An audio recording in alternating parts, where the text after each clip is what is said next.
Bueno, ¿cómo están todos? Bienvenidos a este espacio que denominamos One to One, el Century 21, uno a uno. El día de hoy nos acompaña Ricardo Ábalos, director de Canopy. ¿Cómo estás, Ricardo?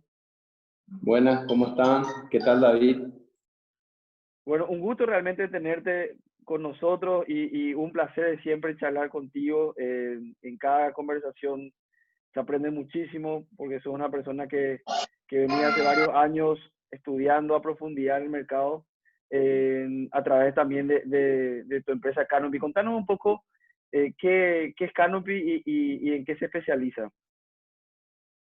Bueno, Canopy es una empresa que inicia ya por el 2011, coincidentemente con un momento donde el mercado inmobiliario nace y se convierte en un boom. Nos dedicamos al inicio en lo que era información de mercado y nos dedicábamos solamente a eso porque veníamos de un mundo financiero, no constructivo, y sabíamos que de cara a un desarrollo inmobiliario había que contar con la información necesaria para poder leer y proyectar lo que iba a pasar en el mercado. 2012, 2014 nosotros empezamos a explotar esa información y los clientes empezaron a preguntarnos cómo podían explotar las oportunidades que nosotros presentábamos en los estudios que hacíamos. Y así en el 2014 tomamos nuestro primer cliente importante y nos metimos al gerenciamiento de proyectos inmobiliarios. Y desde aquel momento a hoy hemos desarrollado cerca de 60 millones de dólares en proyectos inmobiliarios. En 2015 lanzamos los primeros proyectos de 50 mil dólares en formatos de 2 habitaciones, 54 metros. Y hemos metido muchas innovaciones en el mercado. Una vez que estuvimos en el mercado del gerenciamiento de proyectos inmobiliarios, empezamos a mirar otros aspectos del sector como la profesionalización. Y en el 2015 lanzamos el diplomado de desarrollo inmobiliario, por el cual han pasado cerca de 350 estudiantes. Este año creo que vamos a lanzar el octavo ciclo, justamente con ustedes. Esperemos éxito para el diplomado. Y el tercer ciclo que Canopy en su evolución va a llegar a incorporar es la conexión que hay del negocio inmobiliario con el mundo de los mercados de capitales, que es básicamente el aspecto financiero del sector inmobiliario. Bueno, es un poco, ese es en resumen cómo nació, cómo evolucionó y dónde está hoy Canopy. Genial, Ricardo. Y justamente sobre ese último elemento del aspecto financiero que me gustaría ahondar en nuestra charla del día de hoy, porque, digamos, el foco de esta conversación que me gustaría tener contigo es la estrategia de reactivación económica que nosotros proponemos o que esperamos por parte del gobierno. Y esta es una propuesta que ustedes elaboraron desde Canopy, muy interesante, que me gustaría un poco desarrollar contigo y que nos compartas un poco la visión que ustedes tienen de cómo el gobierno puede utilizar este sector tan importante de nuestra economía para generar una reactivación económica y empezar de vuelta a mover la rueda. Así que empezamos ya de una, vamos directo a los números y el primer punto que me gustaría un poco que nos vayas explicando es esta hoja de ruta, ¿verdad? Que vamos a estar viendo el día de hoy. Que menciona básicamente cómo está hoy el sector inmobiliario y qué significa para la economía paraguaya, el sector hipotecario, que también hay un gran tabú, digamos, cuánto impacta el sector de los préstamos hipotecarios en el mercado, qué es lo que está cambiando hoy, por qué no funcionó la estrategia del Estado y cuál es la propuesta. Así que vamos ya con los primeros datos, Ricardo, y comentarnos un poco este primer gráfico. Bueno, hay que remontarse entonces al 2011, cuando empiezan las construcciones de los primeros edificios en la zona de Santa Teresa, Recoleta, Villamorra. Y desde entonces hemos crecido casi 15.000 unidades de departamento en cerca de 500 edificios, solamente en la ciudad de Asunción. En una ciudad... Claro, Ricardo, perdón, pero es importante recalcar el número. 500 edificios. 500 edificios en un total de 9 años. 9 años. Ese fue el crecimiento que hemos tenido en 9 años. En el sector de edificios de altura de más de 3 pisos. Porque si nosotros le incorporamos a eso el desarrollo de los edificios de 2 pisos y dúplex, el número se acrecienta mucho más. La ciudad de Asunción tiene registrados en un promedio 122.000 viviendas aproximadamente. Buen número de saber de que de los 120.000, de las 120.000 viviendas, unas 20.000 son propiedades que no tienen ninguna construcción, o sea, baldíos.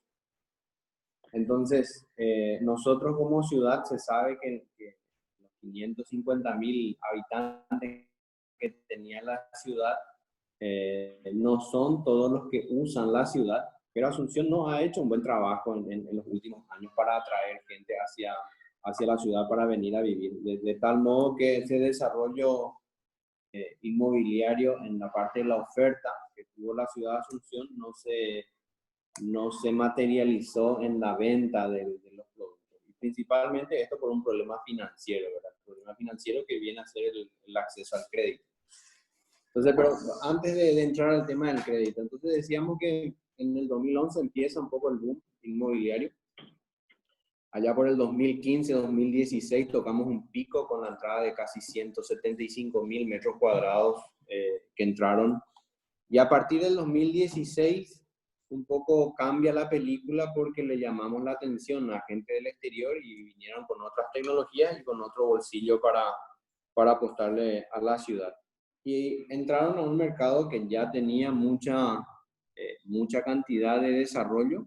Y para el 2017-2018 el inversor empezó a decir, hay mucha oferta, yo no pago más los precios que están pidiendo. Y ahí un poco cambia la película de cómo era el negocio inmobiliario.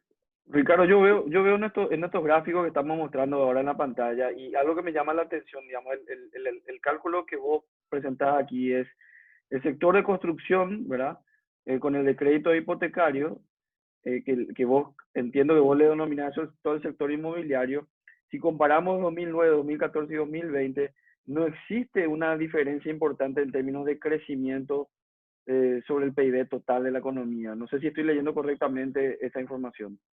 Sí, de hecho lo que esos gráficos deberían destacar es el crecimiento que el negocio de la construcción y el negocio inmobiliario han significado en los últimos años para la economía, porque si nosotros nos fijamos en los años previos al 2009 era cero. Y venir creciendo a un ritmo muy sostenido es realmente importante. Recordemos que el sector inmobiliario está compuesto por la construcción, que es el propio hecho de construir, pero también ahí están los servicios, por ejemplo, el de brokerage, el de arquitectura, el de diseño gráfico, como también está el negocio hipotecario, ¿verdad? Que es la financiación de los productos inmobiliarios. Entonces, la combinación de los tres hace el total de ese número que tenemos ahí, que está por el 13% del Producto Interno Bruto aproximadamente. Ahora, el gráfico que realmente me sorprendió fue este, Ricardo, porque normalmente no es algo que tenemos nosotros muy presente. Si podés contarnos un poco qué es lo que nos está diciendo este gráfico. Allá por el 2014 sacábamos un artículo en La Nación donde decíamos que en 2 o 3 años el negocio inmobiliario iba a ser más grande que la ganadería, que es uno de los negocios tradicionales. Y eso tiene bases en que el negocio inmobiliario a nivel mundial siempre es la industria más grande de cualquier economía. Por ejemplo, en Estados Unidos, el negocio inmobiliario es el 40% de toda la economía de los Estados Unidos. Los impuestos de los municipios en Nueva York o en San Francisco están en el orden del 50%, versus acá en Asunción, entre sus ingresos no supera el 25% los ingresos por impuestos inmobiliarios. Entonces, el negocio inmobiliario siempre es el de mayor volumen y los activos están descansando ahí. En otras palabras, cuando la gente ahorra, una cosa es tener plata en el banco y otra cosa es tener una casa. y probablemente cualquier familia a lo largo de toda su vida lo que se vaya es ahorrando y realmente lo que tiene como resultado es una casa. Esta casa tiene un valor financiero, lo que pasa es que no lo vemos nosotros como un activo, lo vemos como el techo donde vivimos, el que nos protege del frío y nos junta los domingos para comer en familia, pero no lo vemos Correcto. como un valor financiero. Ahora, desde el punto de vista de las finanzas, es ese gráfico que tenés ahí enfrente tuyo, donde, por ejemplo, el sector agroganadero, que básicamente son las tierras de Santa Rita, las tierras de Itapúa o las tierras del Chaco en su totalidad, valen aproximadamente 14.000 millones de dólares. Eso no tiene en cuenta las cabezas de ganado, por ejemplo. Y los Ok, bancos, son solo activos de tierra, digamos. los activos Inmuebles. tierra, porque es donde nos concentramos nosotros, que es en el activo inmobiliario, en el real estate. Y el siguiente gráfico, el del medio, que es el sector financiero, lo que muestra es que ellos, en su conjunto, que son 17 bancos aproximadamente, hoy día creo que tienen 22.000 millones de dólares. Cuando hice ese gráfico, ya tenía tiempo el gráfico, los números. Hoy día están por los 22.000 millones de dólares y esos son los activos que ellos usan para hacer préstamos, para hacer negocios, para financiar cosas y cosas así. Y el sector inmobiliario está integrado por la masa de casas, edificios, terrenos y a lo largo de una masa importante de tierra que es Asunción y el Gran Asunción.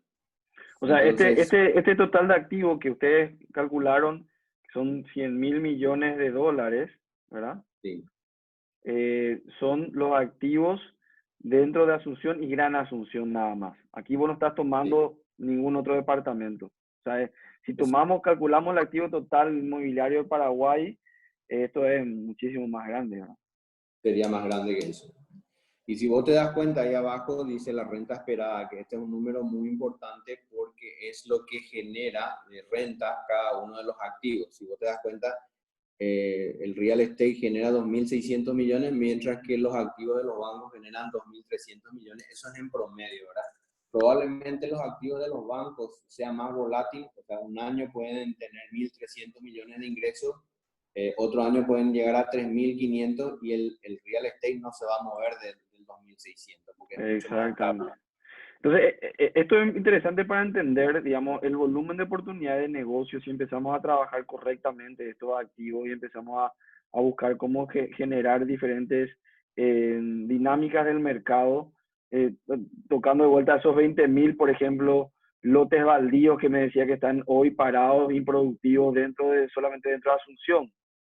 Así que Exacto. O sea, el dato, fíjate sí, que para nosotros la economía tiene que ver con comprar algo y venderlo más caro. O sea, yo compro una rueda a 100, vendo en 120 y en eso está basado el 90% de la economía paraguaya en el comercio, porque eso realmente no requiere conocimiento. El negocio del real estate y del retorno sobre los activos y todo este tipo de negocios es un negocio muy complejo y requiere otro tipo de capacidades como para entrar a estos negocios. Estos son negocios que probablemente hace 10 o 20 años ni estaban en la película de cualquier economista o cualquier hombre de negocios en Paraguay. correcto.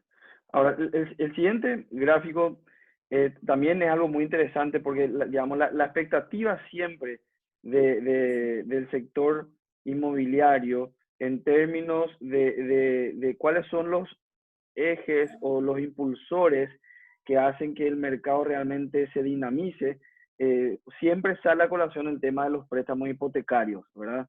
Realmente cuando el sector financiero juega de la mano con el sector, digamos, de los desarrolladores, es cuando, y eso se adapta en base a la demanda, es cuando realmente se habla de lo que siempre decimos de boom inmobiliario, ¿verdad?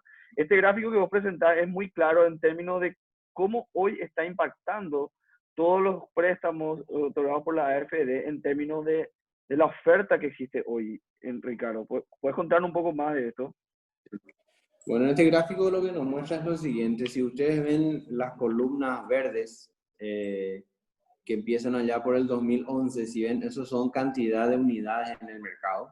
Por ejemplo, en el 2021 se espera que entren al mercado 12.061 unidades que fueron las construidas desde el 2011 hasta esa fecha y probablemente estén en construcción unas 3.000 más.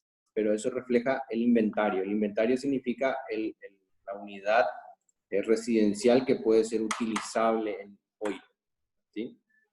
Entonces, si vas un poquito más arriba, la línea azul que está arriba, Sí. esa, por ejemplo, es la línea de los precios promedio de la cantidad de oferta que había en ese momento.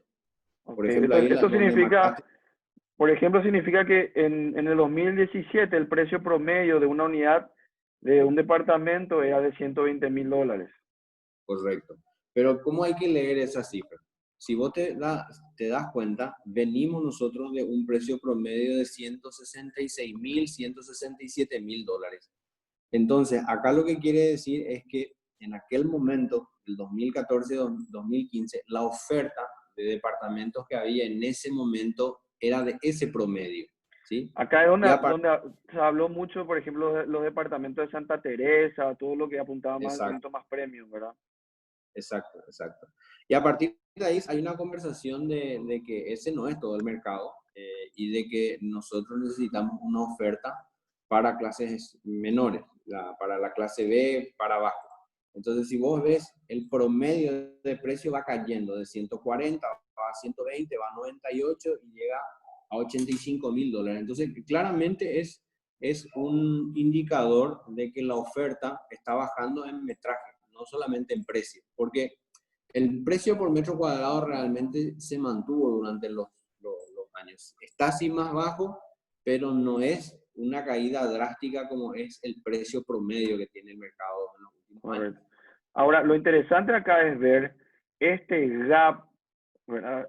Este gap entre el precio de venta promedio hoy y el precio de los préstamos que está otorgando la AFD. Recordemos que en teoría la AFD puede otorgar préstamos para cubrir hasta el 80% del valor de una unidad, ¿correcto? Pero Sí, la diferencia que estamos acá es prácticamente del doble, ¿verdad? O sea, sí. hoy en promedio, o sea, en realidad tomaríamos 2019 para tener un dato más vigente, digamos. El promedio de los préstamos otorgados son de $45,000 y el promedio de unidades en el mercado tiene un valor de 99,000. O sea, Sí. hoy la, la, la solución crediticia esto no está adecuada a la oferta o la unidad disponible que existen en el mercado. ¿Por qué pasa esto, Ricardo? Y es tal cual, porque realmente no funciona la solución del gobierno, esa es la verdad. Eh, yo creo que, David, espera un poco, se está quedando sin batería y tengo que Dale, recargar eso. dale. Voy a hacer una pausa en la grabación. Bueno, realmente la solución del gobierno claramente no funciona, porque en la ciudad de Asunción, si vemos, estamos hablando del promedio, ¿verdad? Encontrar un departamento de $45,000, ese es un departamento probablemente que está en una zona premium y es un monoambiente. Y la verdad que financiar una zona premium, un monoambiente, no creo que esté en los planes del gobierno. No forma parte de lo que le ayuda a la economía. Eso es parte del negocio inmobiliario. Entonces, si bien eso es un promedio, lo que cual quiere decir de que hay préstamos de $100,000, eso querrá decir de que hay también préstamos de $20,000 para que el Correcto. promedio sea 45. Ahora, Pero esta gente que está sacando estos préstamos, Ricardo, entonces, ¿qué está comprando hoy? y la gente que está sacando préstamos probablemente está comprando unidades de 85,000, $90,000, pero también al mismo tiempo está sacando préstamos para remodelaciones o pequeñas construcciones de casas de muy bajo costo. o están comprando propiedades por esos valores, pero ya fuera o sea, en Gran Asunción.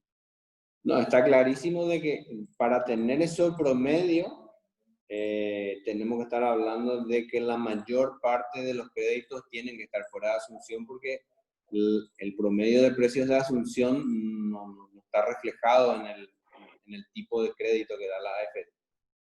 Realmente Asunción va por una ruta y la AFD va por otra. La verdad que yo no entiendo muy bien por dónde va la AFD.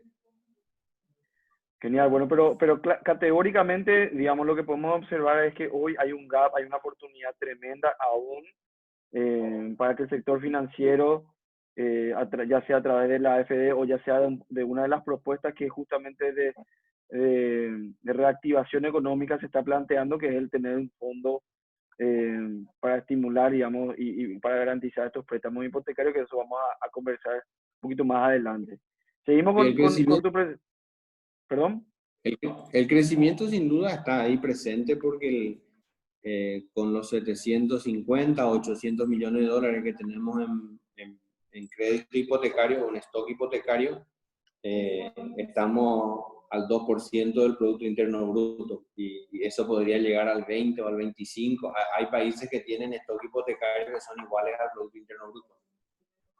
Claro, ahora lo que nosotros vimos en este gráfico es la diferencia que está entre el precio promedio y el precio de oferta, ¿verdad? Pero en términos de cantidades, digamos, si yo te hago una pregunta, creo que ya la pregunté en el pasado, ¿verdad? De 10 compras realizadas, ¿cuántas son a través de créditos de AFD, desde tu perspectiva? Eso es un número real. AFD da aproximadamente 1.000 créditos anuales. Pero en ese número de 1.000 están la compra de las unidades como la construcción y las remodelaciones. Yo tengo una idea de que AFD posiblemente aporta el 30% de cada 10 préstamos de compra de viviendas, 3 van por AFD y 7 son vía fondos propios, de alguna manera. Correcto. Y desde nuestra experiencia lo que te puedo confirmar también es que de 10 ventas, creería que nos llegan a 3 las que son, digamos, compras financiadas a través de banco o AFD. O sea, la mayoría de las compras son realizadas a través de fondos del propio desarrollador que le financia al cliente comprador esas unidades. Un poquito de eso para complementar lo que mencionábamos. Seguimos Sí, entonces con la presentación. Sí, eso también coincide con que en el mercado entran aproximadamente entre 2.500 a 3.000 unidades año y el mercado inmobiliario tiene una venta anual aproximadamente 1.500, 2.000 millones de dólares, que es lo que mueve todos los años el sector. así mismo. Seguimos entonces con esta información de la oferta versus la demanda. Te juro que traté de entender qué significa el gráfico, pero realmente dije, no, me tiene que explicar, Ricardo, porque me costó un poquito entenderla. Bueno, acá lo que te muestra es que hay un total de 2 millones de hogares en total en el país, ¿verdad? De los cuales 75% está integrado por una clase B, digamos, por una clase media. Hay 30.000, que son 300.000 viviendas. Hay 30.000 viviendas de vuelta que están en una clase B más. Estos son los mercados de Recoleta, Villamorra, San Vicente, Las Mercedes, ese mercado. Y allá en el 5 y en el 1% están los mercados de Carmelitas, Santa Teresa, Bueno, productos de ese perfecto. tipo. Ok. Y si le seguís al rojo, si te vas a la Sí. derecha y ves que el 80%, ese número ahí significa que el 80% de la oferta estaba concentrada en esos 3 primeros mercados. Ok. ¿Te entiendes? Y Entiendo, sí, solamente, entiendo. y solamente 15% de la oferta, aproximadamente este gráfico lo habré hecho en el 2018, solamente el 15% de la oferta estaba concentrada en ese segmento que es el 75% de la demanda, que son las 300.000 viviendas, ¿sí?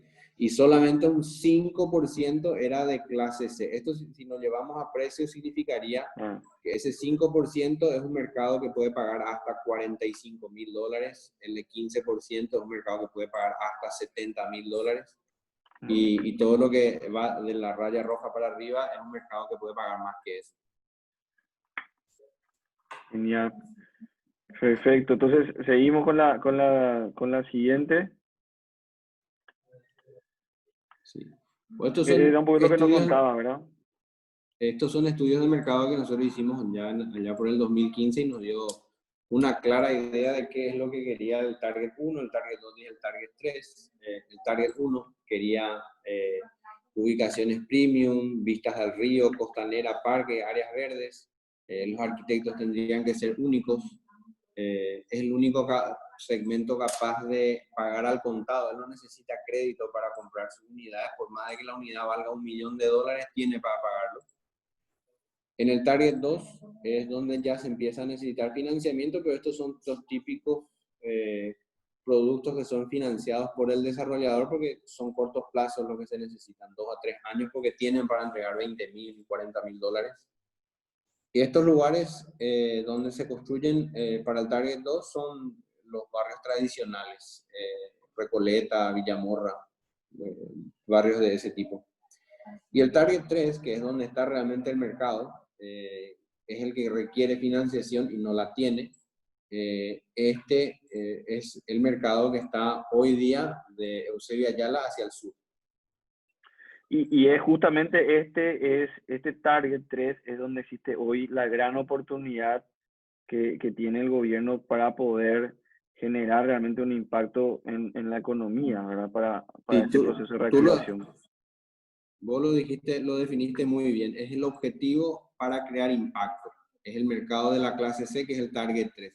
Sin embargo, oportunidad hay en el Target 2 y en el Target 1. El tema pasa por otras cosas y ahí un poco vamos a ir al tema de los costos. Las oportunidades en el Target 1 y en el Target 2 se da por el lado de los precios, los márgenes y la conceptualización de los productos. Perfecto. Entonces, vamos a costos, ¿verdad? Hablemos un poco de los costos de Sí. construcción Y comparativamente acá, y la evolución. y acá concentrémonos en Paraguay, ¿verdad? Más allá de que es inestable el costo en Argentina, acá concentrémonos en lo nuestro y lo que quiere decir ese gráfico es una cosa muy clara. Allá por el 2011, 2012, los constructores te pedían lo que se le antojaba por el costo. Era una curva para arriba, un mercado que parecía que no iba a tener vuelta para atrás y cualquier cosa de clase A se cerraba en $800, cualquier cosa de clase B se cerraba en 700, y clase C ni siquiera había. Entonces, en esos márgenes, para sacar unas rentabilidades promedio, que en aquel entonces la gente pretendía 30 o 40%, cosas que ya eran entonces irreales, se necesitaba sacar los productos A $2.000 el metro cuadrado, los B se necesitaban sacar a 1.800, 1.500, 1.800, y los C no existían. Entonces, a medida que nosotros nos fuimos entrando a un mercado más competitivo, vieron principalmente las constructoras jóvenes, ¿verdad? Las pequeñas, una brecha de mercado que decían, che, pero si nosotros empezamos a construir $100 por debajo, que ya las constructoras están en 30 o 40% de margen, nosotros tenemos una brecha de mercado importante. Y así salieron unos 2.000 o 3.000 departamentos que tuvieron costos 20 o un 30% por debajo de lo que se estaba cotizando y tuvieron la sapiencia de sacar, de acompañar ese costo, esa eficiencia que tuvieron y incorporarlo al costo, porque otra hubiese sido la historia si ellos hubiesen ahorrado en el costo y salido al mercado al mismo precio. Correcto. Pero Entonces, gracias al cielo, estos que lograron costo de construcción entre 550 y 540 salieron a qué precio, digamos, del mercado, Ricardo. y estos son los productos que salieron en clase B a 1.150, a $1.200 el metro cuadrado. que hoy son la mayoría de los productos que Que hoy encontramos son la mayoría disponibles. de los productos, porque hoy se convirtió en la regla, pero en el 2017 vos sacabas algo de clase B a $1.200 y eras la Coca-Cola del desierto. ¿Vos crees que esta tendencia va a seguir para abajo? Digamos, ¿es todavía posible lograr mayores optimizaciones en términos de costo por metro cuadrado de construcción, Ricardo? No, es al contrario, lo que va a suceder es que va a subir, porque lo que va a cambiar es el diseño. Acá vamos a empezar a competir por diseño. O sea, realmente, a ver, lo que consume la clase A, que es un promedio de 1.800 a $2.200 el metro cuadrado, es un porcelanato blanco brilloso que realmente viene alguien que entiende de clase B más de Buenos Aires y no entiende cómo podemos consumir eso como clase A. Siendo que la clase A nuestra está constantemente en contacto en Uruguay, en Punta del Este, en Buenos Aires, en Miami, con gente, no se comprende cómo es posible que se consuma ese tipo de metro cuadrado. Entonces, Tendría que lo que ver, creo vamos yo, a ir tendría que ver con la disponibilidad también de los proveedores, digamos, de esos materiales localmente. es muy claro eso, es muy claro. También tiene que ver con muchos factores, desde la arquitectura misma que está atrofiada, ¿verdad? Porque acá, por más de que vos seas un buen arquitecto, no te van a pagar por diseño. Entonces, ¿para qué yo voy a hacer mayores esfuerzos en diseño si nadie me va a pagar por el diseño? Partimos desde esa base y nos Correcto. vamos a Si yo productos que miro, no si yo miro, hoy estamos hablando de un costo por metro cuadrado entre 490, 515, que si yo veo Argentina, ¿verdad? Estamos un poquito por debajo, casi a la línea, digamos, de ellos. Lo que tendríamos sí, entonces que agregar es más valor tratando de que esto no aumente demasiado para mantener la competitividad. Lo que tendríamos que saber, entender, es que si nosotros estamos construyendo algo de mayor valor a lo que circulaste ahí, tendrías que darle realmente la calidad que requiere ese valor de costo. Correcto. Que hoy, la idea, hoy como decíamos, estos valores de construcción están dando un promedio de precio de venta por metro cuadrado $1.100, $1.200. ¿Vos Claro. crees que eso entonces, al agregarle más valor en términos de diseño, podría subir un poco más inclusive el precio de venta final? Sí, sí. Sí, porque las prestaciones van a ser diferentes. O sea, nosotros vamos a dejar de competir en términos del material y vamos a entrar a competir en términos de las prestaciones y del diseño. Las prestaciones se refería a los amenities, Ricardo. Las prestaciones son los amenities, pero también son la domótica, el servicio que hay adentro, el concierge, el kindergarten, cosas por el estilo. Son puntos de servicios que compiten en la clase A que van desparramándose hacia la clase B, pero ese es el benchmark de mercado que te dice qué tenés que tener para hacer clase A y para abajo qué tenés que tener para hacer clase B y qué tenés que tener para hacer clase C.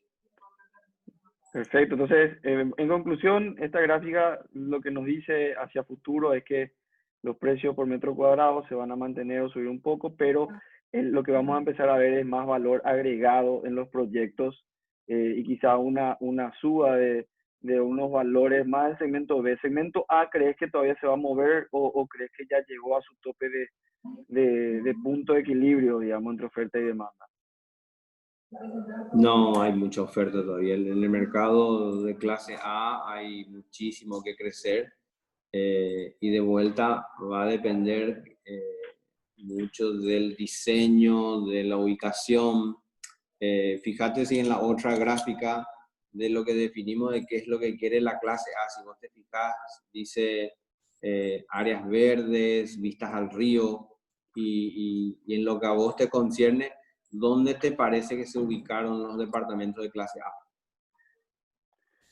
Y hoy la mayoría se ubicó obviamente en el eje corporativo, ¿verdad?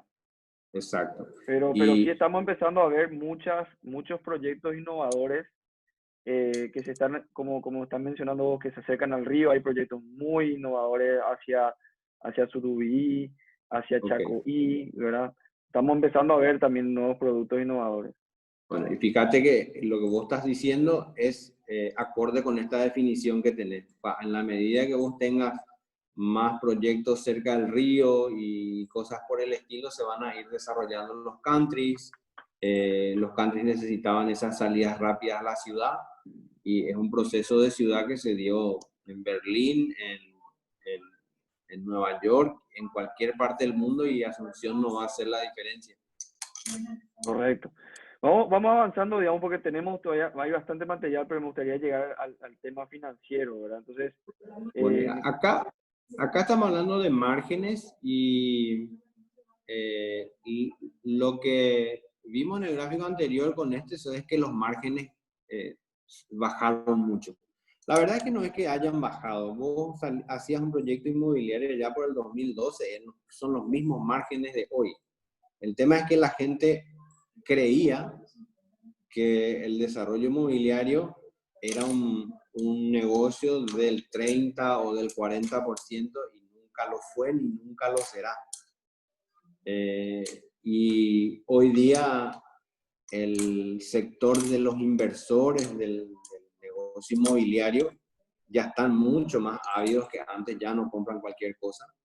Y esto necesariamente termina en un decantamiento del desarrollador. O sea, capaz que allá por el 2015, 2016 cualquiera era desarrollador. Hoy es mucho más complejo y acá los márgenes, al ser menores, ya no es un negocio que de repente le interese a gente que está acostumbrada a los números financieros, a los préstamos, a negocios que tienen mayor rotación y mayor margen. o sea, esto entonces lo que nos dice a futuro, Ricardo, es que lo que vamos a empezar a ver cada vez más en el mercado son desarrolladores más profesionalizados. Vamos a empezar a ver mayor concentración de los proyectos en esos desarrolladores que hoy se dedican específicamente al rubro, y vamos vamos a ver cada vez menos proyectos de inversores independientes, digamos, que anteriormente se jugaban, se arriesgaban, pero hoy con estos márgenes quizás ya van a preferir invertir a través, digamos, de una desarrolladora ya más profesional. Eso es lo que se va a ir dando en el mercado. Fíjate, ahí entramos prácticamente al mercado de capitales en tu última frase. Se va a decantar, van a ser profesionales y ahí un poco meto el tema del COVID. El COVID lo que hace es que la situación actual sea como una bomba atómica y si vos pensás en la bomba hay una humareda que es post-bomba y imagínate que luego de eso van saliendo los sobrevivientes y allá en la polvareda vos te vas viendo quiénes son los que sobrevivieron la bomba. Y eso van a ser los más profesionales, ¿verdad? Y los que saben realmente trabajar con márgenes del 15% y ya no más los que pretenden trabajar con márgenes del 25, del 30%. Correcto. Entonces, el desafío aquí para los desarrolladores, de manera que puedan lograr que el negocio sea interesante, es la rotación, ¿verdad? Empezar Sí. a tener ya un plan de construcción de nuevo desarrollo, una planificación a mediano plazo. Entonces vos empezás ya una hora, ya estás buscando el terreno para la siguiente, y esa Así rotación mismo. es lo que puede hacer que tu margen finalmente anual pueda aumentar. Ahí es muy interesante lo que decís porque la última frase que habías dicho es en vez de yo querer meter dólar y gestionar directamente mi dólar, siendo que yo no tengo experiencia, voy a buscar gente más profesional. Y ahí cuando hablamos de gente más profesional y hablas de la rotación, esto es muy importante. Suponete que estamos allá por marzo de este año y vos fueses un tenedor de activos inmobiliarios importante en el mercado y tenés alquileres y vos tenés inversores que tenés que responder a un porcentaje de retorno que obviamente va a entender que la pandemia está sucediendo, pero igual no te van a perdonar de tener retornos. Entonces, hay una decisión que tomar que es la rotación. Por ejemplo, si yo tengo un activo que se vendía en $100.000, ahora es pandemia, ya no vale $100.000.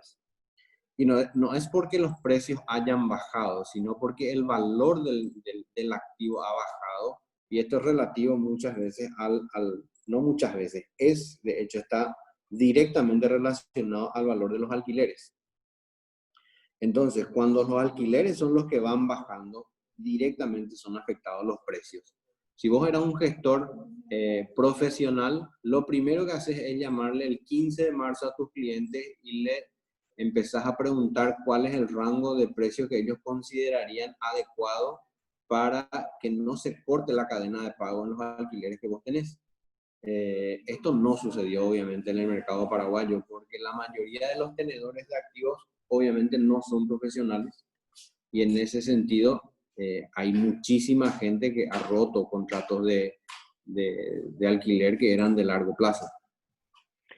Sí, eso es algo que nosotros vemos y creo que cuando uno va a una avenida que es muy emblemática en ese sentido de lo que vos mencionabas, es cuando vas por Charles de Gaulle, Senador Lom, vas bajando y la cantidad de carteles de se alquila aumentó muchísimo, ¿verdad? Hay un montón de locales libres hoy en día y hay una negociación permanente, pero lo interesante ahí también a analizar es hasta qué punto en una situación temporal en donde obviamente vos por un periodo de tiempo que pueden ser 6 meses o un poco más quizás necesites un costo de alquiler más bajo, hasta qué punto eso puede empezar a influir en una baja de precios del producto final. Sí, la verdad es que las negociaciones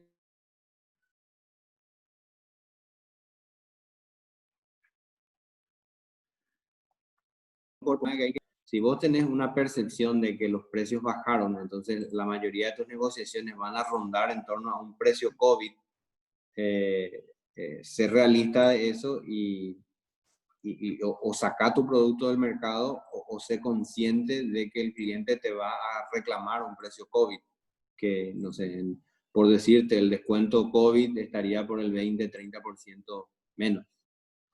Claro, todo depende de la expectativa de venta que tenga y la liquidez que requiera tu proyecto, Exacto. y como para poder evaluar eso. Así que súper interesante.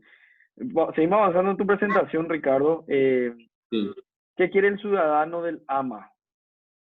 Sí. Contanos un Y bueno, poco. acá el AMA es el área metropolitana, ¿verdad? Asunción y área metropolitana. Y acá es donde somos huérfanos los hombres de desarrollo inmobiliario y al mismo tiempo la gente que está en arquitectura, diseño y urbanismo también es huérfana del mundo y no hay un evento, una conglomeración, una sinergia y vamos separados. Hay un mundo que es son los arquitectos, es la escuela de arquitectos, es el urbanismo, es el BIT, son las ciudades sustentables, es el Banco Mundial. Y hay otro mundo que es el desarrollador, los arquitectos, los ingenieros, el Los mundo de los constructores. negocios, los y ese sector. Y mientras que los dos no se junten, nunca va a haber una idea de hacia dónde va la ciudad. Por ejemplo, todo el mundo sabe que hay 350.000 puestos de trabajo en el puerto hasta Rodríguez de Francia, que la mayoría de estos puestos de trabajo son del sector público. Sin embargo, la densidad de esa parte de la ciudad probablemente hoy sea la más baja de la ciudad, porque la gente no quiere vivir en el centro, porque los inmuebles están deteriorados, porque la ciudad no le acompañó en cuanto a impuestos, porque nadie le dio pelota al centro. Y la verdad es que es una gran oportunidad desperdiciada por todos y por cada uno de nosotros. Pero por el otro lado, nosotros acabamos de que el gobierno va a hacer un puente. ¿Y qué sentido tiene eso? O sea, poblar una ciudad que no tiene infraestructura, que no tiene calle, que no tiene ciudad, y nosotros acá del otro lado en Asunción tenemos toda una ciudad que puede ser densificada hasta 500.000 personas más. ¿Y por qué pasa esto, Ricardo? ¿Por qué nadie está mirando el centro? ¿Por qué todavía los desarrolladores no están empezando a construir? ¿Qué es lo que falta para que se dé esto? Yo creo que no hay realmente desarrolladores reales, porque el desarrollador real es un tipo que tiene la espalda o tiene la capacidad de convencer a un fondo de inversión importante, viene con 100 millones de dólares y él crea la ciudad. Él no está dependiendo de que el gobierno le ayude a crear una ciudad. Nosotros no tenemos el volumen para tener ese tipo de desarrollador, entonces dependemos mucho del ánimo de la ciudad. Y cuando dependemos del ánimo de la ciudad, estamos hablando de temas políticos, de intereses personales, y acá es una cuestión de quién tiene más fuerza. O sea, lo que debería haber como un consenso, entonces, como no podemos conseguir un desarrollador grande, debería haber como un consenso entre todos los actores, todos los desarrolladores y con el gobierno y estimular, digamos, generar incentivos para que los desarrolladores empiecen a construir en el centro. Sí, yo creo que la película es clara, que el líder de esto debería ser la Municipalidad de Asunción, pero hasta hoy día nosotros no hemos tenido un líder. Eh, el intendente de la ciudad muere en el bache. Una vez que alguien le metió el tema del bache al intendente, está muerto el intendente. Y eso típicamente pasa porque no hay una visión de ciudad de parte del candidato. Y va a ser lo mismo esta próxima elección para intendente, por lo menos para Asunción. No hay ningún candidato que tenga ni para empezar a tener una visión de ciudad. Sí, es todo un desafío, pero vamos avanzando un poquito porque estamos llegando casi a a la hora de nuestra charla. Lo que me gustaría un poco ya entrar de lleno un poco es a esta propuesta que vos tenés de cómo cómo el Estado debe intervenir de la manera correcta, sin generar distorsiones y tratando de estimular el capital privado, ¿verdad? Yo sé que vos tenés una filosofía que es dejar de depender, digamos, esperar que el gobierno sea el que invierta y empezar a desarrollar un poco más todo lo que es el capital privado. Contanos un poco más sobre eso. Sí, acá hay dos actores principales que son la AFD, el MUP, y podríamos incluirle también al BNF, que son los instrumentos que el gobierno usa para aplicar una política pública de la vivienda. Y tienen distorsiones muy importantes. Por ejemplo, el MUP ponerse a invertir plata en un desarrollo inmobiliario que es de Mariano y ahora lo va a hacer para el tema de enfrente a la Expo. No tiene un sentido. O sea, la inversión tiene que estar en manos del sector privado, no en manos del... Y el rol del gobierno tiene que ser de regulador. Ahora, dentro de esa regulación podrían jugar roles financieros importantes, como quién va a ser el que va a aplicar las garantías para los créditos hipotecarios. Este podría ser un rol que pueda jugar el Ministerio de Urbanismo y la Vivienda, pero ponerse a construir edificios de clase media no es su rol. La AFD, por el otro lado,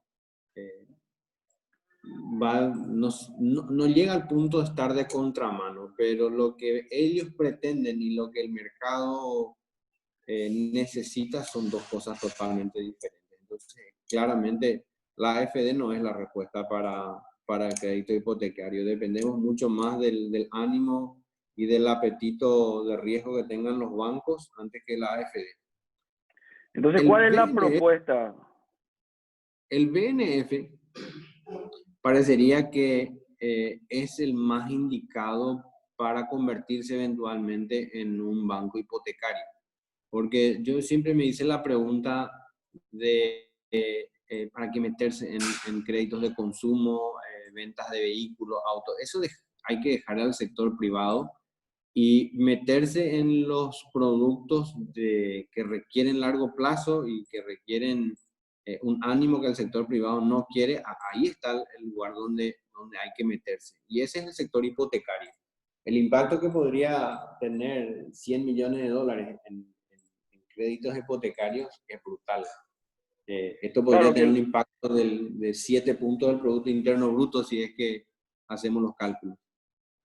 Y con si respecto calculamos, a... Ricardo, que hoy es muy importante hermano destacar eso, porque un poco la expectativa de la gente es que los bancos empiecen a tocar más préstamos y con todo este contexto del FOGAPI, vimos que igual el apetito de riesgo de los bancos no es muy alto, ellos prefieren no arriesgar, tienen muchas otras ofertas, muchos otros productos alternativos que les generan mayor rentabilidad, entonces no tienen un incentivo de entrar en este negocio hipotecario de largo plazo. Por eso es que el BNF puede ser un actor sumamente importante en liderar todo este proceso de aumento de los créditos hipotecarios. Correcto. La alternativa que tiene la AFD de convertirse en un actor importante es convertirse a un banco de primer piso, pero en el modelo que tiene AFD, que es salir a tomar plata del mercado, que le van a pedir 7, 9%, ese crédito igual sale al 10 o al 12% y no es el producto adecuado. Nuestro producto adecuado está en el rango del 6%, y eso requeriría que el banco, el gobierno en este caso, tenga que salir a captar fondos al 4%, y eso se hace a nivel internacional. La liquidez en el mundo es grande. Lo que hay que tener es muy clara la película de qué es lo que se quiere y pelearla ahí en ese contexto. La otra propuesta que nosotros habíamos hecho es cambiar el modelo de la política pública de incentivar el crédito a través de la AFD y llevarlo hacia el impacto de los impuestos, de todo el aspecto tributario, hacia los precios de productos que claramente son de clase C. ¿Cuál es el producto de clase C? Algo de 54 metros cuadrados, dos habitaciones, que esté en algo no mayor a 800 o 900 dólares el metro cuadrado, que esté en ciertos lugares, ¿verdad? Si yo cumplo este objetivo, el MUP podría clasificarme y autorizarme a que el Ministerio de Hacienda me dé un crédito, y si hacemos números, rápidamente te puedo decir de que el 17% de cualquier precio de vivienda que haya en el mercado paraguaya le corresponde al Estado, y eso está integrado por 5% del IVA de la 1.5 del IVA de la compra de la vivienda, 10% de los materiales, 10% del impuesto a la renta, y ahí hay que ver si es una sociedad anónima o no. Pero si juntas todo eso, el 17% del precio es dinero del Estado. Entonces, si O el sea, vos me Estado estás está... diciendo que si el Estado logra, digamos, generar incentivos fiscales, los valores de las propiedades que vemos pueden llegar a bajar hasta en un 17%, Ricardo. Exacto. Por ejemplo, algo de 50.000 dólares podría costar 42.000. Y esto depende nada más de una decisión del gobierno que puede ser algo temporal, ni siquiera pues, es necesario que haya un cambio, digamos, permanente. Y esto, bueno, la única, digamos, dificultad está en que el gobierno debería, o sea, asumir que va a dejar de percibir esos ingresos, pero va a estar generando mano de obra, va a estar generando un dinamismo en el mercado y directamente se va a ver beneficiado igualmente. Correcto. Y es como distribuir las barajas nomás, porque si hoy está poniendo 100 millones de dólares a través de la AFD, dale 50 a la AFD y hace con 50 otro tipo de estrategia. Hace un fondo de garantía como el FOGAPI, que se dedique solamente a la vivienda, y invertir 25 millones de dólares en una prueba piloto de descuento de impuestos. Hay experiencia inclusive en otros países. Sé que en Bolivia, por ejemplo, el gobierno forzó a la banca a que parte de su cartera vaya como préstamos hipotecarios, digamos, como parte de una regulación, digamos, es una intervención más directa. ¿Qué opinas de eso? Obviamente no me gusta porque eso fue muy duro de parte del gobierno de Evo Morales. Fue una realidad. Creció de manera brutal el negocio inmobiliario. Santa Cruz era una ciudad que no existía y Santa Cruz es una mega metrópoli hoy día. Eh, no me parece adecuado, pero hay un resultado muy claro para ellos. Pero yo creo que nosotros estamos preparados para ser un poco más civilizados en cuanto a tener los mismos resultados a través de una política consensual. Genial. Bueno, entonces, ¿cómo puede participar el Estado en la ciencia fiscal en los negocios? Es lo que vos mencionabas, ¿verdad? De todas El las... esquema ese es el esquema de la propuesta que te dije. Como te dije, ahí tenés en la construcción el IRASIS del margen, el IVA del precio de venta, el IVA de la mano de obra, el IVA de los materiales, el IVA de la comisión de venta, el IRP de las ganancias, y luego ya dependerá de los vehículos jurídicos, si son sociedades, si son fideicomisos, pero si vos sumás y restás cada IRP y cada IVA y cada IRASIS, vos tenés un 17 puntos de cada 100. Ricardo, y el tema de los fideicomisos, digamos, es un tema también que solemos hablar mucho. En Paraguay, la ley de fideicomiso establece, digamos, que solamente ciertos bancos que están autorizados a operar, digamos, en fideicomiso. Y esto en otros países es un poquito más flexible, ¿verdad? Hay empresas que pueden dedicarse, empresas privadas que se dedican, digamos, a fideicomisos. Y un poco, ¿cuál es tu idea? ¿Crees que al flexibilizar la posibilidad que otras empresas puedan también ofrecer servicios de fideicomisos, esto puede ayudar a dinamizar más también el desarrollo inmobiliario o no tanto? Sí, vamos a ver en qué sentido. El fideicomiso era una utopía ya por el 2012 y le creíamos el salvador del planeta al fideicomiso. Y mucha gente interpretaba de que gracias al fideicomiso vos te ibas a poder financiar la obra, y yo compraba el terreno y iba a ser un fideicomiso y iban a venir los inversores a tirarme plata encima. Y nunca sucedió eso y nunca va a suceder. El fideicomiso va a seguir siendo sujeto a cualquier instrucción que uno le dé y al formato que le dé. Entonces, cuando se trata de un proyecto inmobiliario independiente, yo no sé si vaya a sumar o restar el fideicomiso. Pero cuando se trata de los otros aspectos del negocio inmobiliario, por ejemplo, los fondos de inversión, el mercado de capitales, todos los que son gestores de activos inmobiliarios, ahí sí va a haber una gran diferencia. ¿Y cuál va a ser la diferencia? Que suponete que uno de los 6 bancos, vos le lleves una propuesta de un negocio inmobiliario, sea de renta, de construcción, de largo plazo, de corto plazo, ¿sí? Entonces, este banco que tiene experiencia en finanzas, ahora recibe en la mano un proyecto de gran envergadura de 20, 30, 40 millones de dólares y realmente toca de oído el negocio. Y al tocar de oído estamos muertos porque vos le estás pagando un 1.5 o un 2% o un 1% a alguien que realmente desconoce del sector. Y por el otro lado, vos vas a tener un profesional que tiene 20 años de experiencia y no tiene sentido del por qué yo estaría pagándole a un fiduciario. Entonces, en este caso, que es este planeta que vamos a llamarle mercado de capitales, ahí afecta muchísimo que la ley solamente le permita ser fiduciario a los bancos. No tiene, es un extra costo que es innecesario y, y no es correcto porque desconocen del sector. Genial. Gracias por la aclaración. Vamos llegando hacia el final. Vemos que este es un análisis, digamos, de retorno a la inversión que existe y los proyectos de vivienda que hoy están en construcción. Estos son datos a hoy, Ricardo. Sí, eso es un estimado que yo hice de que si el Estado invierte 80 millones de dólares, podríamos generar 4.450 viviendas y generaría casi 750 millones de dólares de valor de venta si es que el gobierno entra al esquema aquel que habíamos hablado de incentivos tributarios. Genial.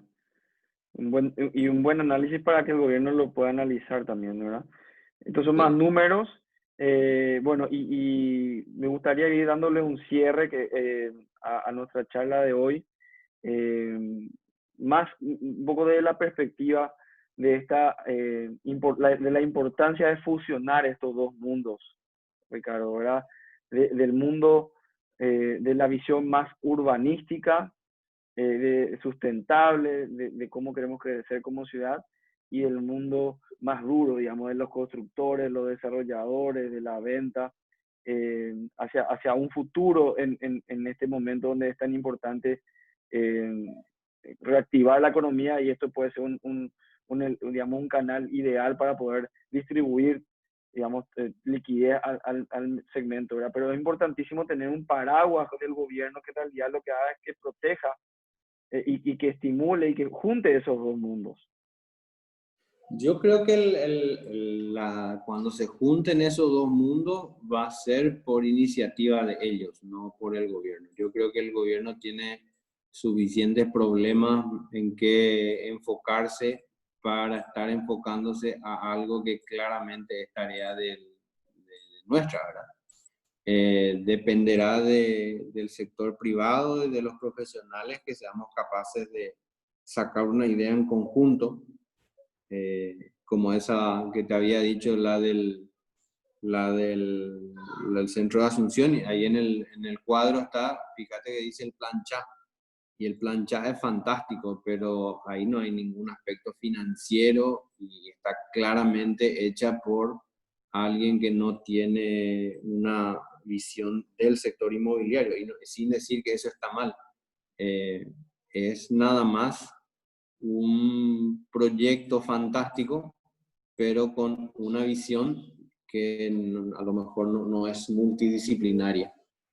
Así que va a depender de nosotros, y yo creo que este COVID es una gran oportunidad en ese sentido. Creo que la gente está mucho más abierta a conversar. Yo vi espacios de conversación que antes no habían, que no existían, y, y veo muchos avances en ese sentido. Así que veo con buenos ojos que esos dos mundos se unan, y ojalá que ese mundo del mercado de capitales también se sume. Los veo más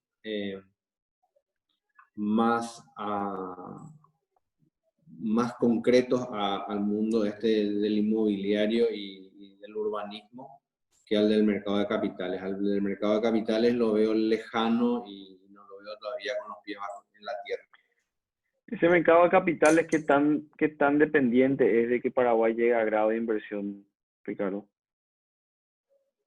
Y es una hermosa historia esta tanta expectativa hay sobre el investment grade, del investment grade. Yo me preguntaba eso, ¿qué Parecía que va a todo va a pasar? cambiar, ¿verdad? Parecía que Parece que vamos a salir campeones del mundo en la Copa cuando tengamos el investment grade. No va a pasar nada.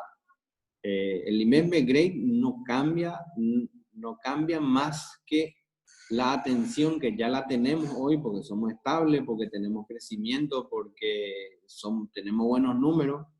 Va a seguir faltando la empresa profesional que sea pasible y confiable para poder gestionar fondos.